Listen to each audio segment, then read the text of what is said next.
10월 23일 금요 기도의 시간입니다. 이 시간 우리가 디모데후서 2장 20절부터 26절까지 말씀을 통하여 주의 은혜를 나누도록 하겠습니다. 제가 본문 말씀을 봉독합니다. 큰 집에는 금과 은의 그릇이 있을 뿐 아니요 나무와 질그릇도 있어 귀히 쓰는 것도 있고 천히 쓰는 것도 있나니 그러므로 누구든지 이런 것에서 자기를 깨끗하게 하면 귀히 쓰는 그릇이 되어 거룩하고 주인의 쓰심에 합당하며 모든 선한 일에 예비함이 되리라. 또한 네가 청년의 정욕을 피하고 주를 깨끗한 마음으로 부르는 자들과 함께 의와 믿음과 사랑과 화평을 좇으라. 어리석고 무식한 변론을 버리라. 이에서 다툼이 나는 줄 알미라.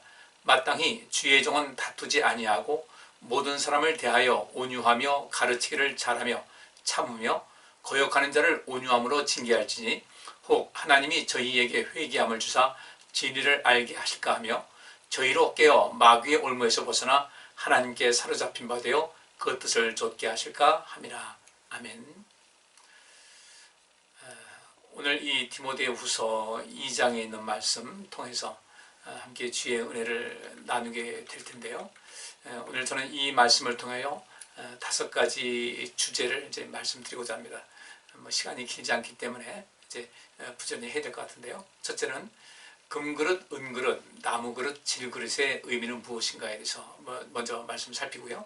그리고 그 그릇이 어떤 그릇이든 그 그릇은 이제 우리 사람을 이야기하는 것인데 특히 성도들 이야기하는 것이죠. 그 그릇이 어떤 그릇이든 거기서 자신을 깨끗게 하면 하나님께 귀히 쓰임 받는 사람이 될 것이다 라는 것을 이야기를 하고 있어요.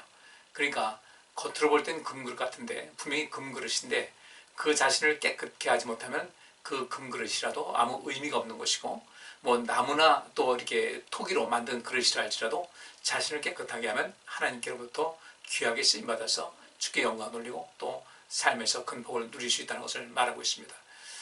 그리고 이제 그릇을 깨끗게 한다는 그런 말에 이어서 깨끗한 마음으로 주의 이름을 부르며 의와 믿음과 사랑과 화평을 추구하라는 그런 말씀이 나와 있고요. 그 다음에 네 번째로 주의 종, 이렇게 종이라고 할 때 이제 크게 말하면 사람인데 주의 종들이 필히 해야 될 일을 무엇인지 분별해서 그것을 우리가 감당해야 된다는 것. 마지막에 진리의 반대편에 서 있는 사람들을 온유함으로 교육하여서 돌이키게 하라는 이 말씀, 이렇게 크게 5가지 주제를 가지고 함께 주의 은혜를 나누도록 하겠습니다.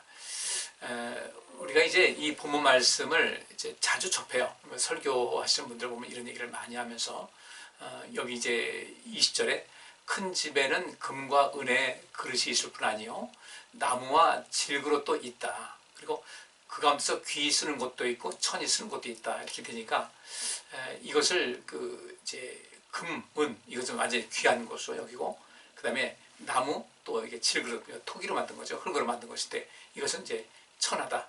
상대적으로 천하다. 이렇게 이야기를 해서 우리는 질그릇 같은 존재지만 우리를 깨끗게 하면 우리가 모든 것을 온전하게 할 수 있다. 이렇게 보통들 해석을 합니다만은 저는 이 부분에 있어서 좀 달리 그 해석을 하려고 해요.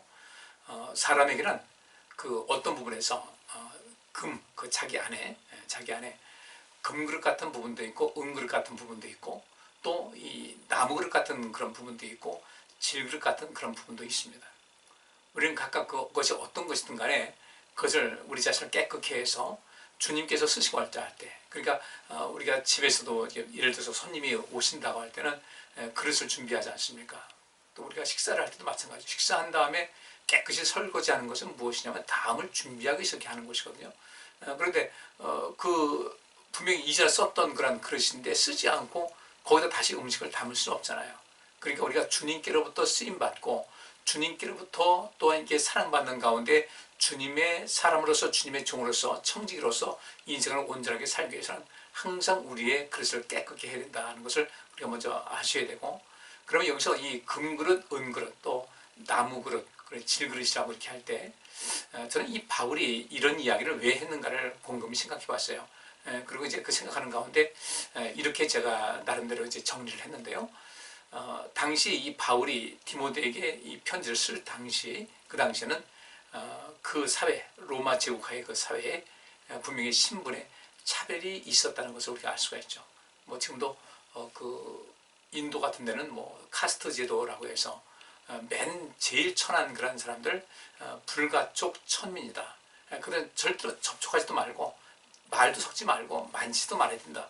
근데 요즘은 이제 조금씩 그것이 인도라는 나라도 개선되고 있긴 하지만은 그런 그 신분 계급의 차이를 그 상당히 오늘날에 비하면 상당히 좀 이렇게 분명하게 한 그런 사회였다. 로마 제국이 지금도 반상제도, 우리나라 반상제도, 양반과 어떤 상것이다 이렇게 해서 반상제도가 있었고, 지금도 역시 마찬가지로 사람들은 자기의 어떤 지위를 가지고 자기 신분을 대신하고 또 자기 지위를 가지고 자기의 어떤 그 권력이라든지 힘을 과시하고자 해서 거기에 올라가려고 애를 쓰는 사람들이 참 많이 있습니다만은, 실제로 하나님께서는 이 세상 살아갈 때 그렇게 어떤 사람을 귀하게 어떤 사람을 천하게 만든 것은 없어요. 그러니까 바울도 이 당시 이 말씀을 증거하면서 또 이렇게 가르치고자 하는 것은 그 당시 사회가 어떤 외부적인 어떤 그 형태, 그 문화나 관습에 따라서 어떤 사람들은 나면서부터 뭐 귀한 모습으로, 우리가 금수저, 뭐 은수저, 흙수저 이렇게 지금도 우리나라에서는 말이 되고 있는데, 그렇게 어떻게 태어나다 보니까 금수저로 태어난 거예요.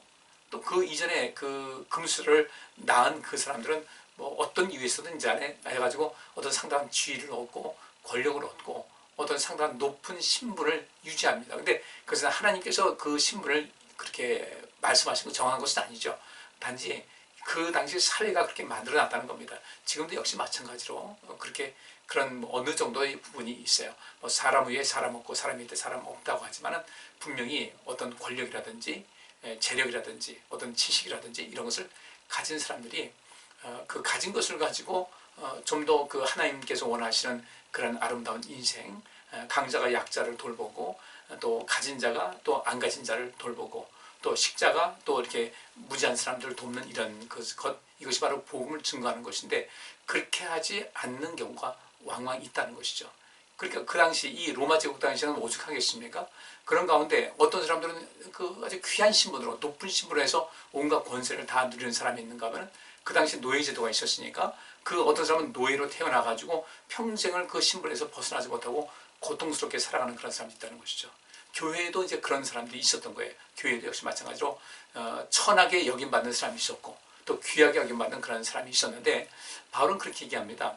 자, 교회 안에 들어왔습니다. 사회적으로 볼 때 귀하게 여김받는 사람들, 금그릇, 은그릇과 같이 이렇게 대접받는 사람들, 대우받는 사람들이 있는가 하면은 이 세상에서 그 나무그릇과 같이 또 이 질그릇과 같이 그렇게 대우도 못 받고 천하게 그 천한 신분으로 그 정해진 가운데서 고통스럽게 살아오는 사람들이 있을 텐데, 그 가운데 바울은 이 교회 안에서 자기의 외적 신분이 뭐 금그릇 같다, 은그릇 같다, 또는 나무그릇 같다, 질그릇 같다라는 이런 그것은 이제 초월해서 내게 주어진 그 상황에서 그 지위에서 내가 어떻게 하면 하나님 나라와 하나님의 의를 구하며 살아갈 것인가. 그러니까 내가 아무리 금그릇 같은 그런 신분과 지위를 가지고 있다 할지라도 그 대접이 깨끗하지 못하게 되면 쓰임받지 못한다는 거죠. 그래서 이 설거지야 물로 씻으면 되지만 하나님께서 보실 때는 그 그릇이 얼마만큼 깨끗한가를 보신다는 얘기입니다. 그런데 우리 역사적으로 볼 때 금그릇이라고 여길 만한 그런 지위와 권력과 재물과 많은 것을 가지고 있는 사람들이 오히려 이 세상 역사를 굉장히 그 고통스럽게 만든 그런 사람이 있었고요. 평범한 사람이었는데도 불구하고 또 천하다고 여길 만한 그런 신분을 가진 사람들이 오히려 또 세상을 변화시킨 그런 경우도 우리가 왕왕 보게 됩니다. 그러니까 여기서 바울이 20절에 그 금그릇, 은그릇, 또 나무그릇, 질그릇을 얘기했을 때 이것을 딱 정해가지고 이런 사람들은 해서, 그러니까 우리는 비록 그리스도인으로서 이렇게 힘들게 살아가는데 또 우리는 그 연약한 육신을 갖고 있는 인간인데 우리가 금그릇, 은그릇 이런 거 바라보지 말고 질그릇까지 깨지기 쉬운 우리 인간이지만 우리를 깨끗하게 해서 하나님 앞에 사랑받는 그런 삶을 살아가자라고 대개들 이야기하는데, 저는 그런 그 해석은 전 취하지 않겠다는 것입니다. 어떤 부분에서는 내가 금그릇을 또 가지고 있는 것이 있어요. 하나님께로부터 귀하게 쓰임받는 것.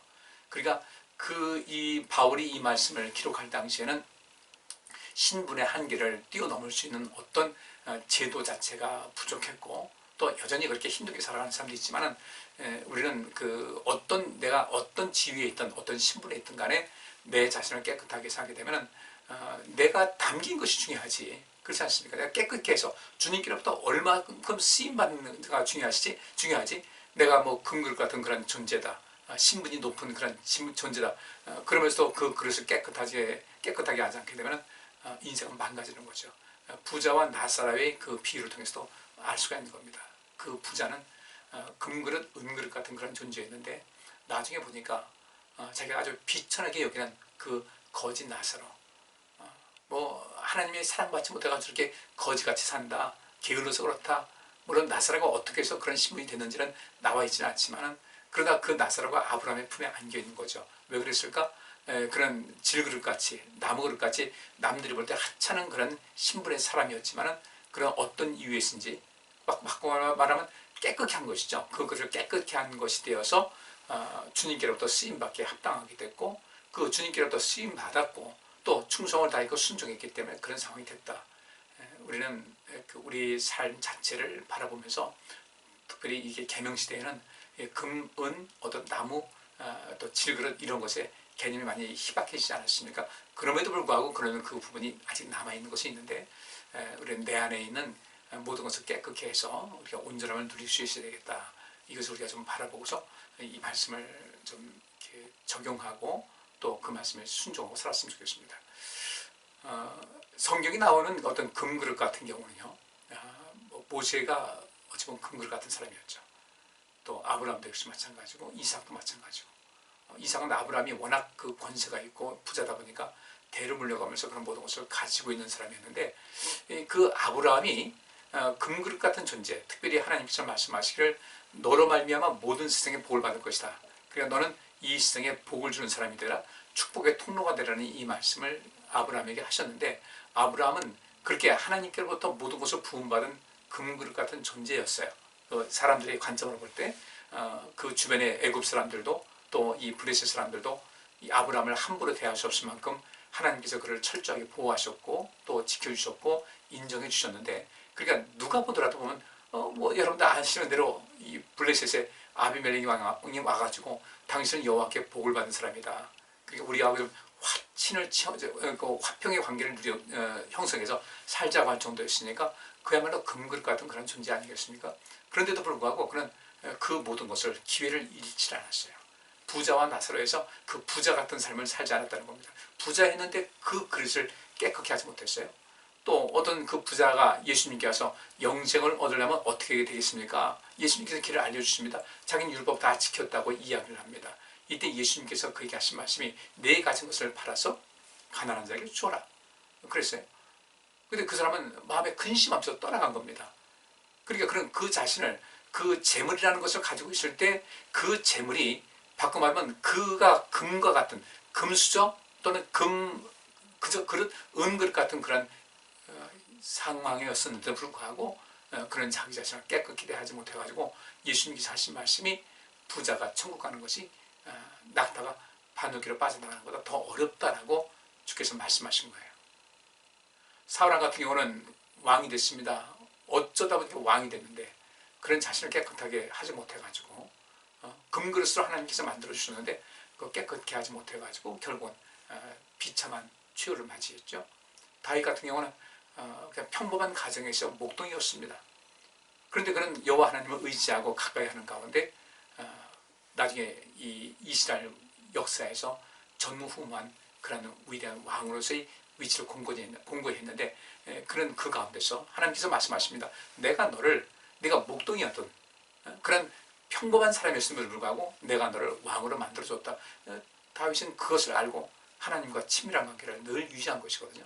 주님을 내 안에 모실 만큼, 주님께서 우리 안에 오셔서 좌정하실 만큼 우리를 깨끗게 하고 하나님과의 관계가 새롭게 하는 이런 모든 것, 이것이 바로 그 그릇을 그릇이라는 그 안에 뭔가 담으려고 그러는 건데, 이 깨끗게 한 그런 모든 것이 된 겁니다. 그러니까 우리는 금이냐 은이냐 뭐 나무냐 또 뭐 질그릇이냐 이것 따지지 말고, 어쨌든 우리는 내 안에서 모든 것을 깨끗하게 하면 하나님께서는 내 분량에 맞게끔, 내 처지에 맞게끔 귀히 쓰셔서 영광된 삶으로 이어갈 수 있다는 것을 아시고, 나는 금과는 상관없어, 은과는 상관없어, 우리는 주님께서 보실 때 너 금, 은 이런 모든 것을 이 그릇을 가졌다 할 정도로 내가 뭔가를 주었으니까 그것 가지고도 나를 깨끗하게 해라.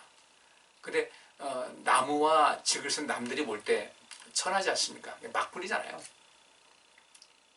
이 세상에도 가지지 못하고 뭐 여러 가지로 뭐 부족함이 있다는 사람들을 함부로 대하는 그런 상황이 있지 않겠습니까? 우리가 내 안을 깨끗게 해서 주님께서 쓰시기에 합당한 모습 되게 되면 남들이 우리를 함부로 하지 못해요. 그러니까 우리는 우리 안을 항상 깨끗게 해야 되겠다. 깨끗게 한다고 이렇게 청소만 하고 하는 건 아니에요. 여러분 예수님께서 하신 비유 있지 않습니까? 어떤 그 사람이 귀신 들렸어요. 귀신들이 와가지고 아주 난장판을 만들었습니다. 근데 더 이상 거기서 뭐 몸을 쓸 이유가 없을 정도로 황폐하게 만들어 놓고 아이고 여기서 더 어떤 것이 없겠다 나가자 해서 나갔어요. 그 다음에 그 사람이 그 귀신들이 나간 다음에 아주 그 집을 깨끗이 정돈해 놨습니다. 깨끗이 청소해 놨어요.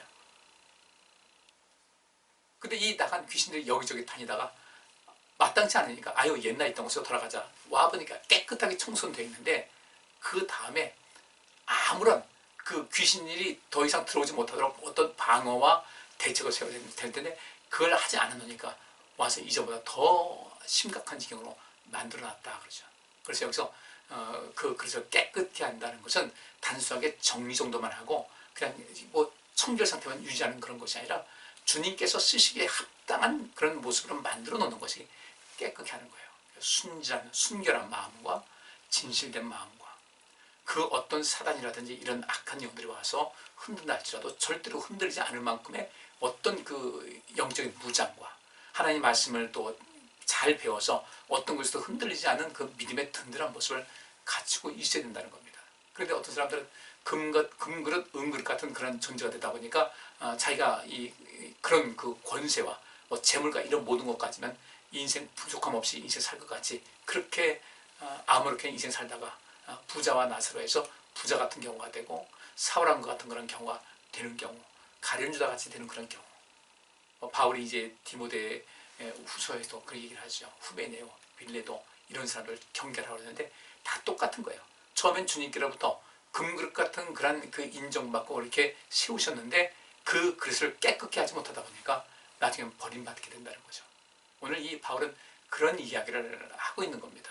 그러니까 이 바울이 목회하고 이 디모데가 목회하고 있는 이 에베소 교회 성도들을 그런 식으로 제대로 양육하고 가르쳐서 그 어떤 그릇이든 아까 말씀드린 대로 우리는 내 안에는 금그릇과 같은 그러한 여지도 있고 은그릇 같은 여지도 있고 또 이 나무그릇 같은 여지도 있고 이 질그릇 같은 여지도 있는데 옛날같이 노예제도가 있고 그래서 어떤 신분이 확실하게 구분된 시대가 아니니까 지금 이 시대는 내 안에서 내가 금과 같은 것은 역시 금이 빛날 수 있도록 안도 깨끗해야 되고 은도 역시 마찬가지로 또 내가 나무그릇 같다 질그릇 같다 할지 몰라도 남들이 볼 때 이렇게 별로 크게 내세울 것이 없는 사람 같은데도 불구하고 그 안에 성령의 놀라운 역사에서 능력을 행하게 되고 인품이 예수 그리스도의 성품을 담고 그 인격을 담고 그 예수 그리스도의 마음을 품고 살게 된다고 할 때 여러분 그에게 함부로 할 사람이 어디 있겠습니까?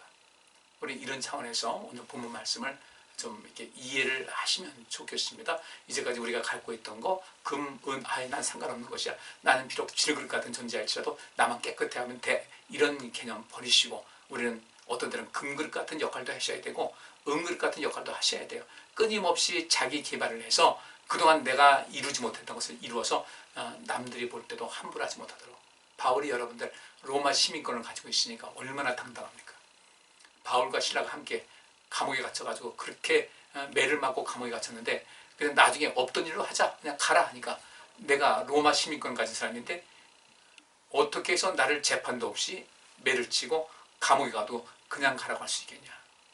책임자 나와서 사과하라는 거예요. 그만큼 우리 자신도 내 자신을 잘 가꾸고 세워서 우리가 남들이 볼 때도 저 사람 보통 사람 아닌데 저 사람 대단한데 라고 여길 수 있을 만큼의 그 위상을 갖추고 있어야 된다는 거죠. 근데 그것을 갖추는 이유가 무엇일까? 역시 하나님께 영광 드리고 하나님께로부터 귀하게 쓰임받기 위해서 그렇게 하는 것입니다. 우리는 끊임없이 성장하시고 발전해 나가셔야 돼요. 그리스도 안에서요. 이 부분을 그렇게 이해하시고 여러분께서 이 말씀을 살피시면 또 굉장히 많은 은혜가 있을 줄 믿습니다. 그래서 이 지금 말씀드린 대로 우리는 어떻게 인생 살아가야 될까? 이제 깨끗게 한다는 것을 좀 전에 말씀을 드렸어요. 그래서 21절 말씀이 이런 말씀이 있죠. 그러므로 누구든지 이런 것에서 자기를 깨끗하게 하면 귀히 쓰는 그릇이 되어 거룩하고 주일의 쓰심에 합당하며 모든 선한 일에 예비함이 될 것이다. 그러니까 모든 선한 일에 예비함이 된다는 것은 무슨 뜻이겠어요? 하나님께서 행하신 모든 것은 선합니다. 그러면 주님께서 쓰시기에 합당한 사람으로서 늘 준비가 되어 있는 사람이라는 거죠. 그러니까 이때는 얼마든지 주님께로부터 쓰임받으시다는 거예요. 우리는 깨끗게 해야 되죠. 우리를 깨끗게 하기 위해서 죄로부터 우리가 깨끗해야 되고, 그 다음에 이제 깨끗게 할 것은 많이 있는데, 우리 예수님께서 이 땅에 오신 목적은 우리를 깨끗게 하기 위해서 오신 거예요. 첫째로 우리는 무엇으로부터 깨끗해야 될까? 죄로부터 깨끗해야 된다. 이 죄와의 싸움, 이 죄로부터의 청결함의 그 과정은 우리가 평생 해 나가야 될 그런 과정이거든요. 이런 면에서 우리 자신 깨끗게 하고, 또 우리의 삶은 어떻게 더 아름답게 또 복되게 살아갈 것인가에 대해서 관심을 좀 많이 가지셔야 됩니다. 그리고 거기서 이제 더 나아가서 2장 22절 보니까 이런 말씀이 있어요. 또한 내가 청년의 정욕을 피하고 주를 깨끗한 마음으로 부르는 자들과 함께 의와 믿음과 사랑과 화평을 쫓으라, 이런 말씀하고 있어요. 주님의 이름을 부르는데 주를 깨끗한 마음으로 부르라는 거예요. 그럼 이 깨끗하다는 의미가 무엇인가? 순수한 겁니다. 순수한 거예요. 하나님을 향한 그 믿음은 순수한 것이어야 돼요. 이것저것 그냥 뭐 엮어가지고 하나님을 그냥 단순한 도구로 삼으려고 하거나 그러면 안 된다는 겁니다. 우리가 주님께 구하라 주실 것이라고 말씀하고 있는데, 그렇게 그 순수한 마음으로 구해야 되는데, 그 자기 욕심만 채우고 하나님을 단순한 도구로만 취급하는 이런 사람이 있을까봐 주님께서 말씀하시기를 뭐라고 하십니까? 기도하고 구하는 것은 받은 줄로 믿으라고 하신 거예요. 그러니까 이 기도한다는 것은 하나님을 존중하는 행위입니다.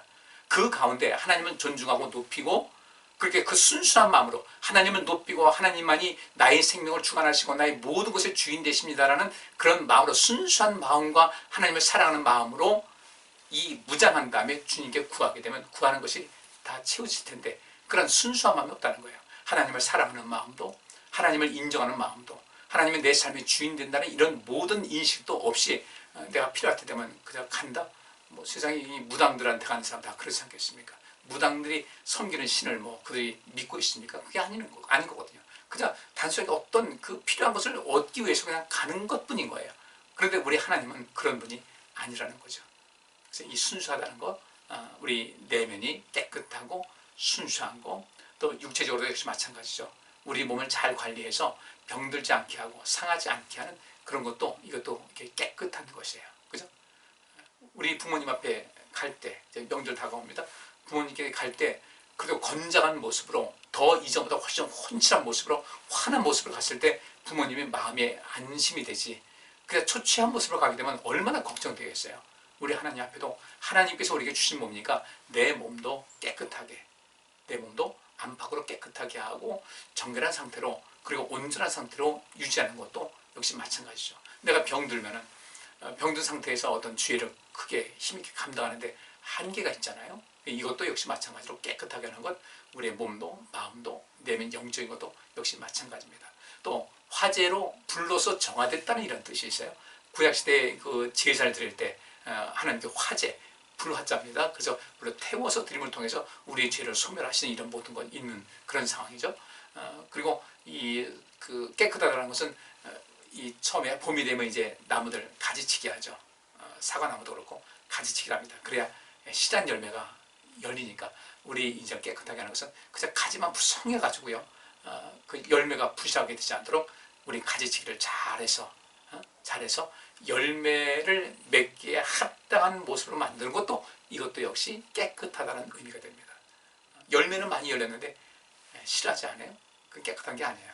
그리고 우리 인생에서 좋은 열매 맺도록 하기 위해서 그런 것을 하는 것이 필요하다. 또 윤리적인 깨끗함이 있죠. 그 다음에 어떤 죄책감에서부터 우리가 벗어날 수 있으려면 죄와의 싸움을 끊임없이 해나갈 수 있어야 되고, 우리의 말도 무슨 말을 한다고 할 때, 저 사람 말은 그래 내가 믿지, 근데 저 사람 말은 숨소리 외에는 다 거짓말이라는데, 이렇게 하면 안 되는 거예요. 그게 깨끗하지 못한 것이고, 또 우리는 그 윤동주 시인이 말한 대로 하늘 우러러 한 점 부끄러움이 없는 삶을 살기 위해서 애쓴다.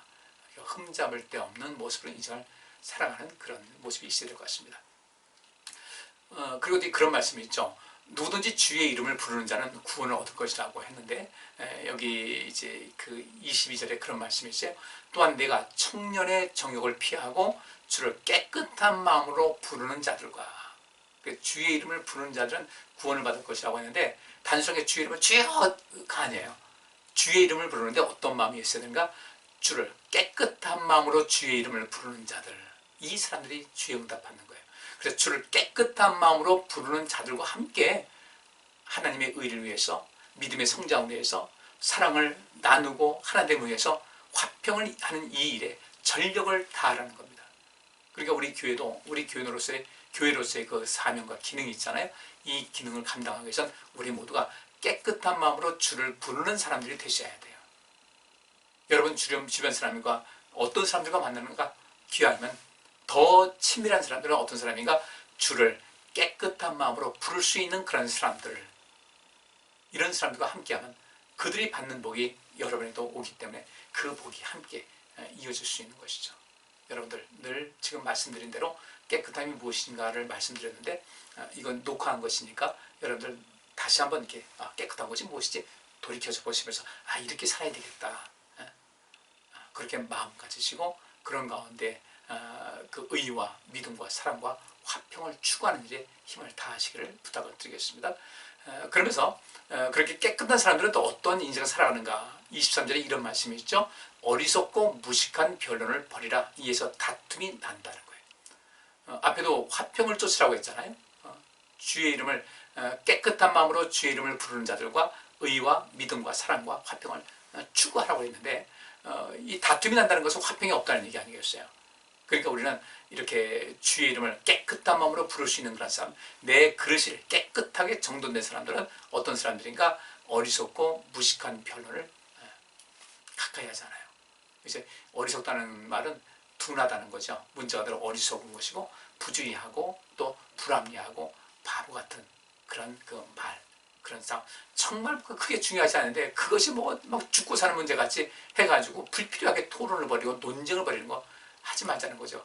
그런데 시간 뺏길 만큼 우리 인생은 여유롭지는 않거든요. 그 다음에 이제 어리석고 무식하다는 것은 가르침을 받지 못한 거예요. 우리가 하나님 말씀을 잘 알지 못하면 불필요한 논쟁이 이어집니다. 신천지 사람들 굉장히 많이 아는 것 같이 그렇게 외치고 다니죠. 아는 것도 없어요. 그들이 정말로 무식하지 않다면, 그 성경에 대한 지식이 있다면 절대로 신천지에 빠질 수가 없는 거예요. 그들은 여긴 대로 무식하기 때문에 그 신천지에 빠지는 거예요.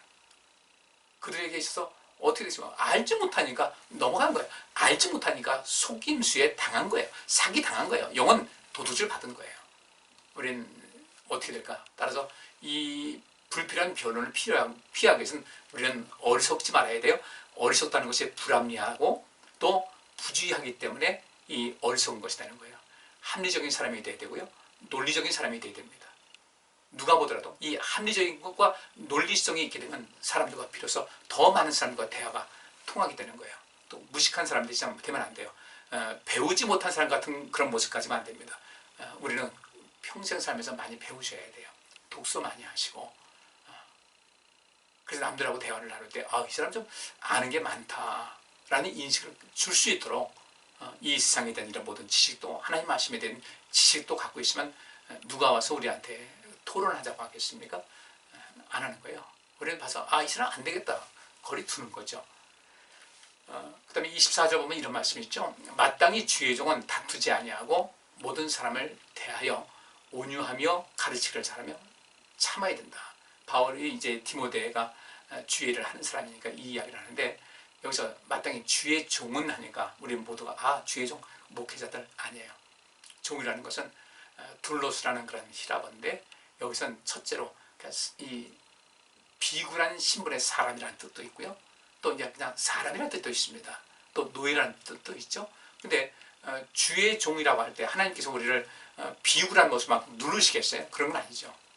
여기서 주의 종이라는 것은 주의 말씀을 잘 듣고 그것을 순종하고 실천하는 이런 사람들을 성경에서는 주의 종이라고 얘기합니다. 결국 이 성경에서 말하고 있는 주의 종이라고 할 때 그 종은 비천한 신분이 절대 아닌 거예요. 여기서 주의 종은 누굽니까? 하나님 말씀을 듣고 경청하고 그 말씀을 마음에 새기고 그 말씀을 실천하고자 힘을 다하는 사람들, 이 사람들이 진짜 주의 종이고, 이 남종이나 여종이나 마찬가지고, 이런 사람들도 성령 받는다고 돼 있잖아요. 우리는 다 주의 종이 되셔야 돼요. 여러분들 또 주의 종이고 주님의 사람들이라는 그런 뜻입니다. 내가 종이라는 것은 하나님께서 이런 삶을 살아가라 라고 하시면 그 자꾸 하나님 말씀과 부딪히는 것은 내 육신의 생각에 앞서기 때문에 부딪히는 것이거든요. 그러지 말고 우리 인생을 살아가면서 누군가 성령께서 우리에게 임하신 것은 공동의 유익을 위한 것이라고 했으니까 우리는 주의 말씀에 따른 주의 종으로서 나도 이제 공동의 유익을 주는 그런 사람이 되어야 되겠다. 종이라는 것은 이제 수행원이거든요. 청직이라는 그런 뜻도 있고, 그러면 누굽니까? 우리 하나님께서 우리를 종 삼으셨는데 종도 이렇게 높은 신분의 종이 없는 거예요. 우리는 하나님께서 우리 함부로 대하지 않으셔요. 그래서 단순히 하나님께서 주신 그 말씀, 그건 진리인데 그 진리의 말씀을 따라 사는 사람들을 주님께서 너무너무 사랑하셔서 그들도 성령을 주시고 은혜를 베풀어 주시는 것인데, 따라서 주님께 순종하고 그 말씀대로 살아서 하나님을 기쁘시게 하고 그 가운데 복받기를 원하는 사람들은 어떻게 될 것인가? 여긴 뭐 저만 주의 종이 아니라 우리 모든 성도님들 다 포함되는 것인데, 이런 사람들은 다투지 말자, 모든 사람을 대해서 온유하여 가르치기를 잘하고 잘 참아야 된다. 생명 살리는 일에 이보다 더 중요한 것이 어디 있겠습니까? 시간이 앞서 이건 넘어갑니다. 모든 사람을 대해서 온유하세요. 막 싸남 피고 그렇게 하지 말고 부드럽고 친절하고 겸손한 모습. 그 다음에 우리는 가르치기를 잘한다. 가르치기를 잘하려면 잘 배워야 되겠죠. 그렇죠? 이 하나님 말씀을 통해서 우리가 많이 배우고 있지 않습니까? 잘 배워야 돼요. 가르친다, 배운다 같은 단어예요. 가르친다는 단어는 배운다는 말이 있고, 배운다는 단어는 가르친다는 말이 따라가고 있는 거예요.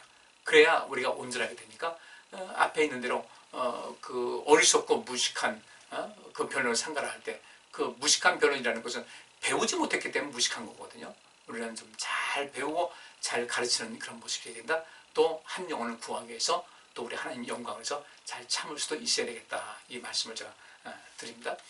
그리고 이제 25절에 그 말씀 보니까 거역하는 자를 온유함으로 징계하라, 이런 말씀이 있어요.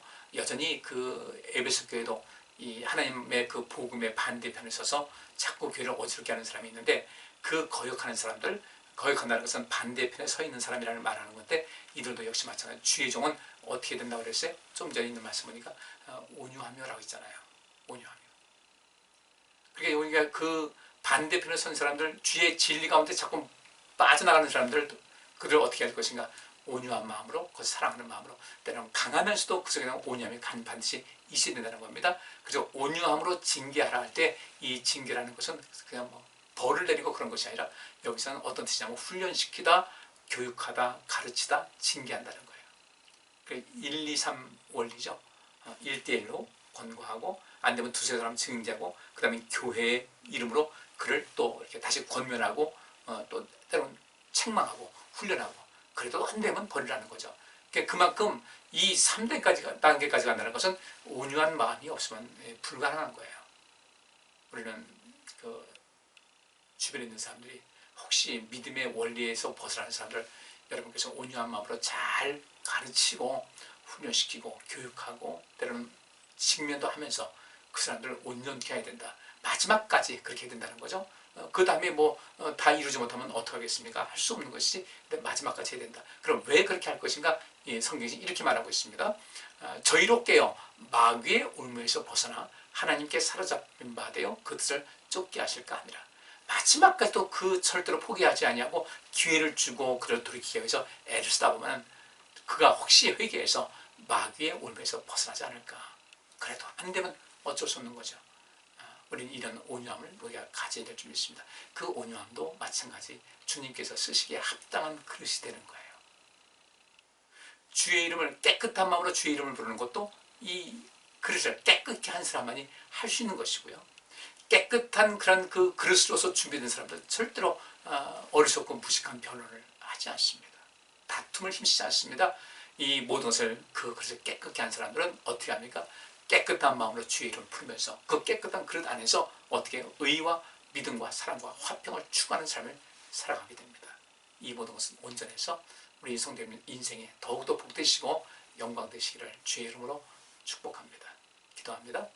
주님, 저희들 주의 뜻 안에서 선택받은 사람들인데 이 선택받은 자로서 우리 그릇을 깨끗게 하여 주님께서 쓰시기에 합당한 그릇이 될 수 있도록, 또 합당한 그릇이 될 뿐 아니라 내 삶 속에서 모든 그 영광도 명예도 드높임을 통하여 외적으로도 정말 금그릇 은그릇 같은 그러한 대우를 받고 그러한 존중을 받으며 내 안에 또 더 깨끗한 몸을 통해서 하나님께서 쓰시기에 합당한 그런 사람이 되어 온 세상에 기쁨을 주고 복음을 전하고 온 세상에 행복을 주시는, 또 생명과 생명력을 주시는 삶을 살아가게 하여 주옵소서. 예수 그리스도 이름으로 기도하옵나이다. 아멘. 오늘 여기까지 하겠습니다. 감사합니다.